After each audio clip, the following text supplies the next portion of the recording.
Welcome back to episode 3, I think this is, of the Formula 1 notebook for this Formula 1 season. So we're going to talk today about qualifying. There's been some further information about Christian Horner and the leaked evidence and the potential for a second part of leaks heading our way today. They may even have come out by the time this video has released.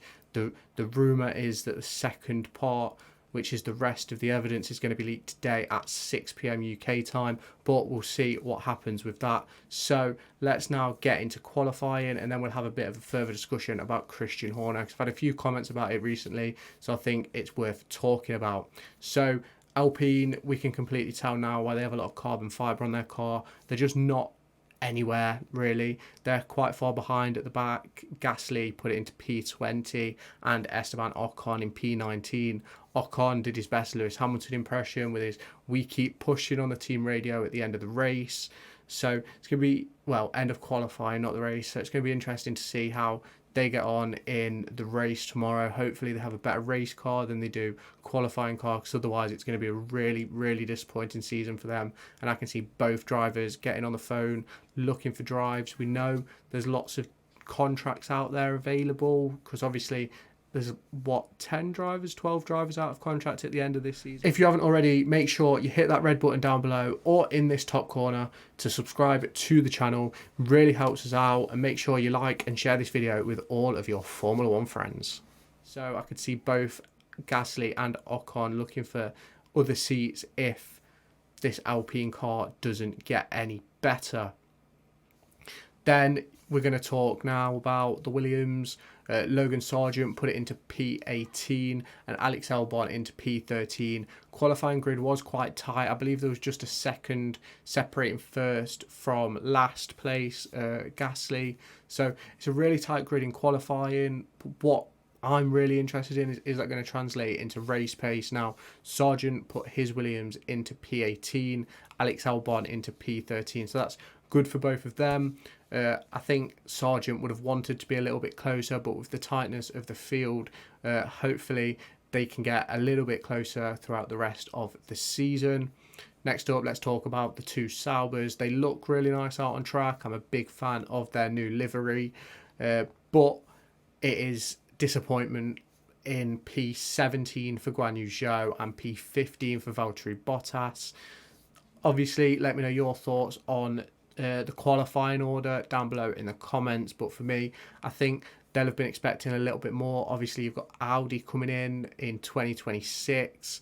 Fingers crossed that still happens. There's been some rumours and murmurs that might be falling through, but we'll see what happens with that. So that obviously they'll have been hoping for a bit more this season. They'll have been hoping for a bit more to start the year, but they didn't quite get that today. So next up, Haas, I think they did a really good job today, especially with Nico Hülkenberg. We've seen him do this on numerous occasions in the past, where he puts a really, an average car in race trim quite high up the grid in quali. We've got Kevin Magnussen in 15th and Nico Hülkenberg put it into 10th place. Now, hopefully Haas have learned from their previous problems of tyre wear and race trim, because that was the thing holding them back last year. If they've got that, I can see Nico Hülkenberg being a real problem in the midfield. Kevin Magnussen, maybe not so much, but we'll have to wait and see what Hülkenberg and Kevin Magnussen can do tomorrow. Next up, we're going to talk about the Racing Bulls. Now, Ricciardo, he put it into P14, which I'm a bit disappointed with. If you watched my prediction video a couple of days ago, I predicted he'd have a good weekend. I thought he'd qualify in the top 5, and I thought he'd get on the podium in the race. Now, the podium could still happen. We don't know how quick that car is in the race, but I obviously overestimated that Racing Bulls car. Yuki Tsunoda did put it in P11. He was not far away from getting into Q3. I believe it was only a few thousandths of a second.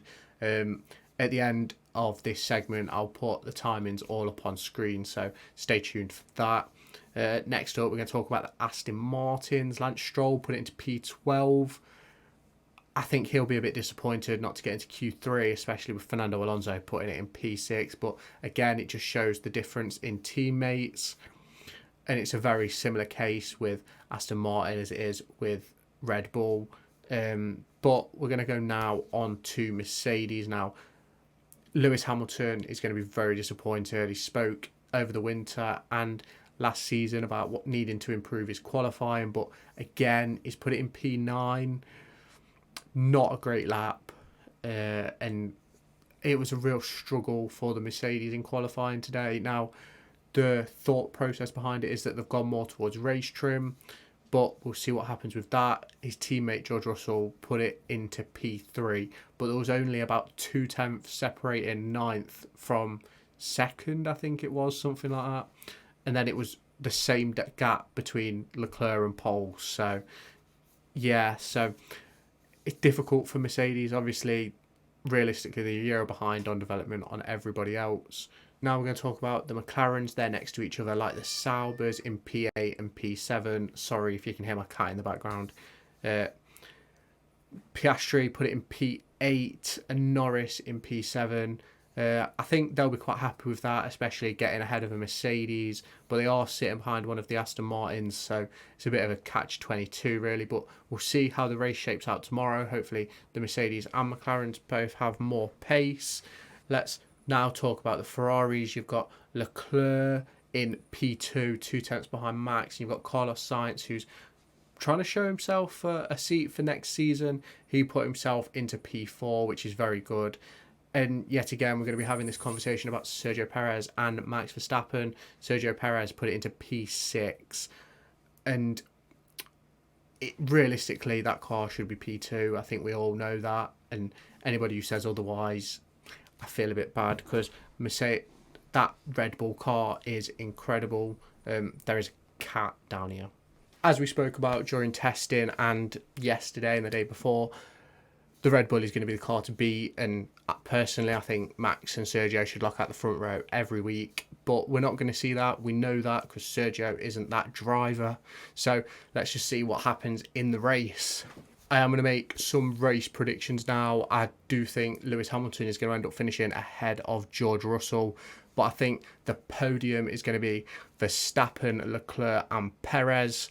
So let me know your predictions for the race. Who do you think is going to win? What do you think the podium's going to be? And give me a bold prediction in the comments of what you think is going to happen lower down in the field. So to close out this video, I'm going to talk about the Christian Horner situation. I posted a video this morning. It's done really well. Thank you everybody for watching it. But we're expecting another set of leaks today. They may have come out by the time this video is released. It's going to be interesting to see how this is dealt with by Formula 1 and the FIA. Christian Horner has been in meetings during free practice 3 with Mohammed bin Sulayem, and it's going to be really interesting to see how that's dealt with, because you only have to go back a couple of years ago and they were talking about how they're the only friends on the grid and things like that. So, and then obviously if these leaks turn out to be authenticated and things like that, it's going to be a really bad situation for Christian Horner, for Red Bull and for Formula 1, because you bash a driver about jewellery, but you're not bashing a team principal about things like this. Let's get real here and let's really talk about the gut of this problem, and it just shows the double standards between Lewis Hamilton. I'm not going to make it anything more than that. It's the double standards between Lewis Hamilton and Christian Horner. So it's going to be really interesting to see how this is going to be dealt with.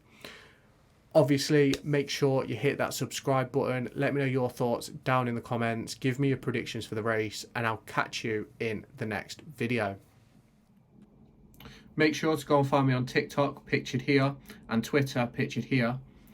These are the places where I'll keep you all up to date with all my upcoming videos and my thoughts and feelings around the Formula 1 and football weekend.